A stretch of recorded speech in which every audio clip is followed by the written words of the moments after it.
được xem là một trong những nhân vật vĩ đại nhất của đế chế nhân loại. Một trong những hiệp sĩ lang thang đầu tiên của Mercador de Sigillai, Nathaniel Garo. Nếu có từ nào để diễn tả về ông ta thì đó sẽ là cực ngầu, đánh nhau với vô số kẻ thù nguy hiểm, đối đầu trực tiếp với Primarch của mình, Mortarion. Ấn tượng hơn nữa là Mortarion đã rất cố gắng để làm cho Garo phải nghĩ lại về việc trở lại bên ông ta. Nhưng đến cuối cùng, dù đã bị Morty làm bị trọng thương, nhưng người đàn ông này vẫn sẵn sàng xé toạc cơ thể mình để đâm chui kiếm còn lại vào người cha mà ông ta từng kính trọng. Vậy Nathaniel Garo thực sự vĩ đại đến mức nào mà khiến cho cả những kẻ phản bội cũng phải nể trọng đến vậy? Chúng ta sẽ cùng tìm hiểu trong video hôm nay nhé!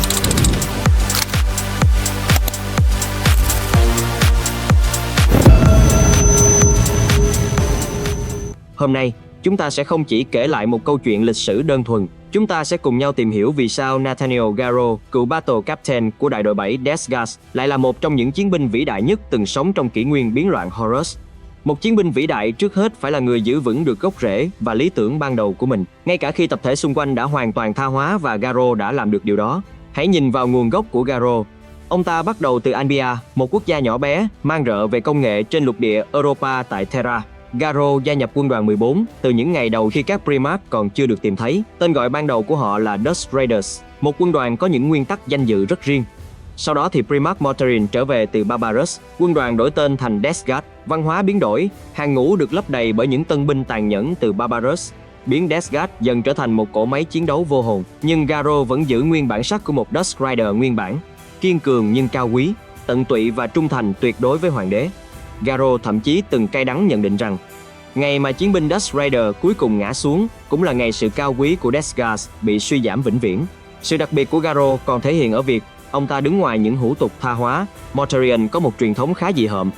Sau mỗi chiến tích, Primus sẽ ban cho người hùng một chén độc nhỏ để uống, nhằm thử thách và thể hiện ý chí sắt đá của những chiến binh Desgard. Garo cực kỳ không thiện cảm với thứ truyền thống này, nhưng ông ta vẫn đáp lại nó bằng sự tôn trọng chuẩn mực. Chính sự khác biệt đó đã khiến cả Mortarion, một kẻ cực kỳ nhỏ nhen, cũng phải khao khát có được sự phục tùng của Garo. Thậm chí những chiến binh Barbarus dù khác biệt nguồn gốc, cũng như không quá thiện cảm với ông, vẫn phải dành cho Garo sự kính trọng tuyệt đối. Trước sự kiện Isstvan III, Mortarion rất muốn Garo đứng về phía ông ta, nên đã tìm cách thăm dò và thuyết phục Garo gia nhập phe phản bội của War Master Horus. Dù khá thất vọng trước lòng trung thành mà Garo dành cho hoàng đế chứ không phải mình, nhưng Mortarion vẫn không hề từ bỏ.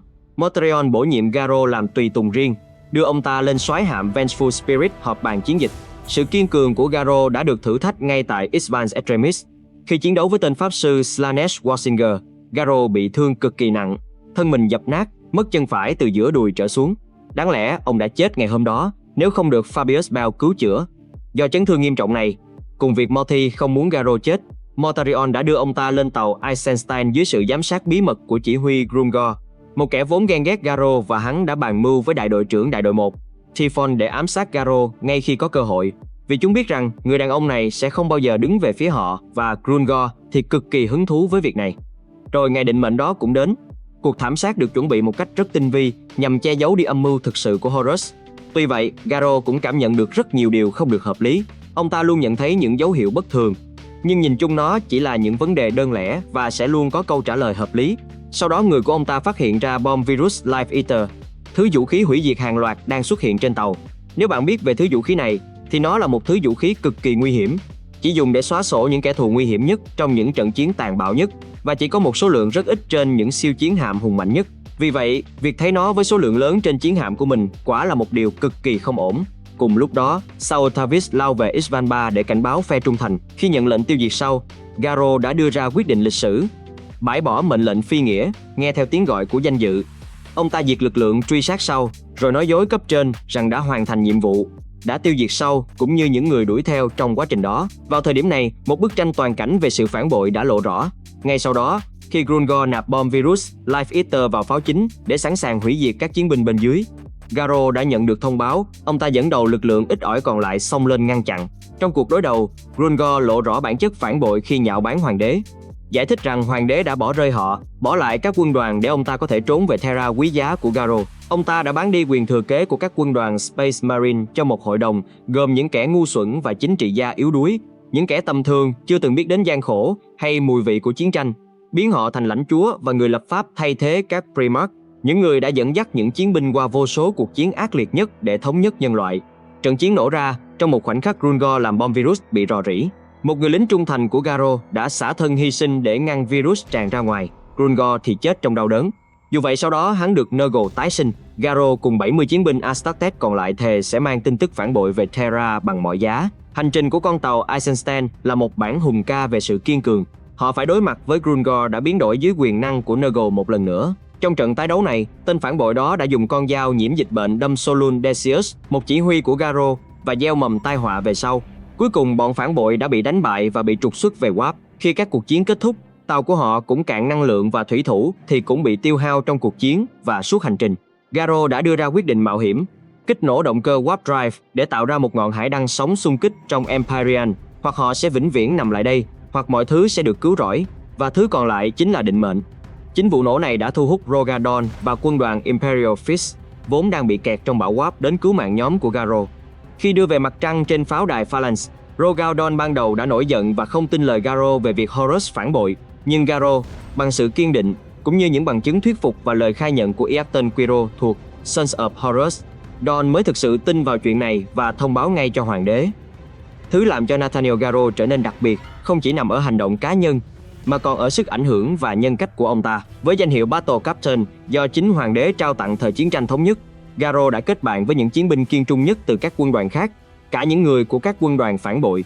Trong số đó có Gavial Loken, chiến thần The Lim mạnh nhất của Luna Wolves, Saul Tavis, người đã thay đổi hoàn toàn suy nghĩ của Garo về Emperor Children. Tình bạn giữa họ khăng khít đến mức cả hai khắc một nửa con đại bàng lên lớp ceramic ở găng tay giáp. Khi họ nắm lấy cổ tay nhau, nó sẽ tạo thành biểu tượng Aquila hoàn chỉnh, cũng như sự tin tưởng tuyệt đối mà Garo dành cho Saul tại sự kiện Isvanbar. Sau khi về đến hệ mặt trời và bị giam tại thành trì Somnus trên mặt trăng thuộc về các nữ tu im lặng, trong khi hoàng đế xác định xem họ có nói thật hay chỉ là những con tốt thí của các thần hỗn loạn, Garo đã phải trải qua một biến cố khác. Solon Decius, người lính bị dính dao dịch bệnh của Grungor, vì quá đau đớn đã khuất phục trước Nurgle, biến thành đại ác quỷ Lord of Flies, con quỷ tàn sát khắp pháo đài, hạ gục nhiều Sister of Silence và Space Marine trước khi bị Garo tiêu diệt bằng thanh đại kiếm huyền thoại Libertas. Chiến công và sự kiên cường này đã được Malcador the Sigillai chú ý. Malcador chọn Garo làm hiệp sĩ lang thang, Knight Errant đầu tiên, giao nhiệm vụ cho ông ta đi khắp vũ trụ để chiêu mộ những Astartes trung thành ở cả những quân đoàn phản bội. Hãy nhìn vào những gì Garo đã làm trong vai trò này. Đồ sát một nhóm White Scars phản bội để cứu một chiến binh World Eater trung thành, đánh mở đường qua quân Wordbearers để chiêu mộ một Librarian của Ultramarines. Bá đạo hơn nữa là gã này còn lẻn lên tàu của Rogadon để chiêu mộ Chief Librarian đang bị Don giam giữ, chiêu mộ các chiến binh kiên trung từ Dark Angels, Blood Angels, White Scars và vĩ đại nhất, tìm ra người anh em Gavial Loken trên tàn tích Isvanbar. Loken lúc này đã hóa điên sau khi sống sót qua thảm họa. Garo đã kiên nhẫn thức tỉnh, cuối cùng khôi phục sự minh mẫn cho Loken, đưa anh trở lại hàng ngũ và trao cho anh ta một cơ hội để trả thù Horus. Có thể nói Garo chính là chiếc cầu nối tập hợp những linh hồn cô độc bị phản bội, biến họ thành lực lượng tiền thân của Grey Knights và Inquisition sau này. Mặc dù là một kẻ trung thành tuyệt đối với hoàng đế, nhưng Garo không phải chỉ là một công cụ chém giết tàn nhẫn, biết nghe lời vô điều kiện. Garo vĩ đại vì ông ta có tư duy đạo đức riêng, dám chống lại cả những lãnh đạo tối cao nếu điều đó vi phạm công lý của ông ta. Minh chứng rõ nhất là sự kiện liên quan đến Caetano Talleri, một quan chức hành chính đế chế Imperial Administration. Trong quá trình Garo đi tìm Euphrates Killer, một người được xem là thánh sống, đã tình cờ gặp Talleri và cô ta đã vô tình khám phá ra những bí mật quan trọng của hoàng đế. Để bảo mật tuyệt đối cho dự án, Malcador đã hạ lệnh cho Garo phải xử tử Talleri. Một Marine bình thường sẽ thi hành lệnh ngay lập tức, nhưng Garo thì không. Ông thẳng thừng từ chối lệnh hành quyết của Malcador, nổi dậy chống lại sự tàn nhẫn vô lý đối với một người đã chứng minh được lòng trung thành. Sự kiên định của Garo buộc một kẻ đầy mưu mô như Malcador phải nhượng bộ, đưa ra giải pháp khác để tận dụng kỹ năng của Talleri. Bên cạnh đó, Garo còn là người tiên phong mở đường cho đức tin. Ông ta kiên trì tìm kiếm và cuối cùng là bảo vệ Euphrates Killer, thánh sống đầu tiên, khỏi các sát thủ và điệp viên của Horus. Qua Killer, Garo cũng tìm thấy sự an ủi và đức tin, nâng đỡ tâm hồn ông giữa kỷ nguyên đen tối.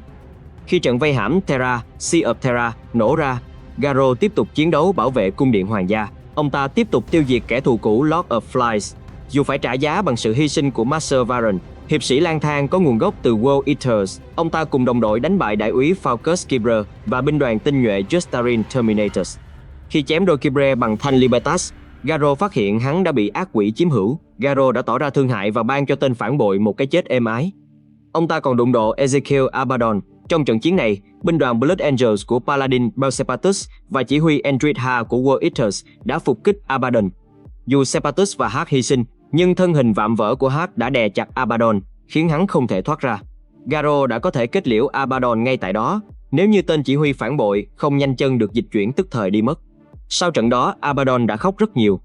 Nhưng trận chiến nào cũng có hồi kết của riêng nó, và với Garo thì đó là đỉnh cao của sự vĩ đại. Một kết thúc không thể hào hùng hơn, nơi ông ta dùng chính cái chết của mình để xé rách sự kiêu ngạo của kẻ phản bội. Trong khi bọn phản bội đang bao vây Terra để câu giờ cho đồng đội trốn thoát, Garo đã một mình đứng lại chặn đường cả Mortarion và Typhus đang dẫn đầu Deathguard xông vào. Mortarion không lập tức hạ sát vị sĩ quan cũ này. Vị Primarch phản bội đưa cho Garo chiếc cốc độc truyền thống, cho ông cơ hội cuối cùng để quay lại đại đội 7. Garo nhận lấy chiếc cốc, nhìn vào chất lỏng đen kịch tha hóa bên trong. Garo hiểu rằng Deathguard mà ông từng yêu quý đã chết. Với một cái lắc đầu khinh bỉ, Garo đã từ chối ân huệ cuối cùng từ người cha di truyền. Màn quyết đấu sinh tử giữa cha và con nuôi bắt đầu. Hãy so sánh một chút nhé. Sigismund, chiến thần số 1 của Imperial Fist, từng bị Fulgrim hạ gục chỉ trong vài đòn ngắn ngủi, hay Khứa Khơn thì bị đon vả cho bay mất tích. Nhưng Garo, một Astartes bình thường khác, đã trụ vững trước một Demon Primarch. Mặc dù bị áp đảo hoàn toàn, nhưng với rất nhiều cố gắng, ông ta đã lợi dụng một sơ hở, vung thanh Libertas chém xuyên áo choàng, rạch một vết thương sâu trên má Mortarion, khiến dịch ma thuật màu đen xanh rỉ ra. Mortarion gầm lên tức giận, vung cán lưỡi hái đánh văng Garo vào đống đổ nát. Mortarion tuyên bố sẽ tước đoạt cả linh hồn Garo, biến xác ông thành vật chứa cho Nurgle ngay khi ông chết. Nhưng đúng lúc đó, một phép màu đức tinh xuất hiện. Trong khoảnh khắc cận kề cái chết, Garo thấy ảo ảnh bàn tay của Ifrati Keller đặt lên tay mình. Niềm tin vào thần hoàng bùng cháy, biến Garo thành một vật chứa. Mortarion, kẻ kiêu ngạo và nhỏ nhen, cuối cùng phải lùi lại trong bối rối và giận dữ. Garo gầm lên xông tới. Lưỡi hái Silence của Mortarion va chạm với thanh kiếm Libertas, va chạm nảy lửa nổ ra. Garo đáp trả từng đòn một điều hoàn toàn bất khả thi đối với một Space Marine thông thường.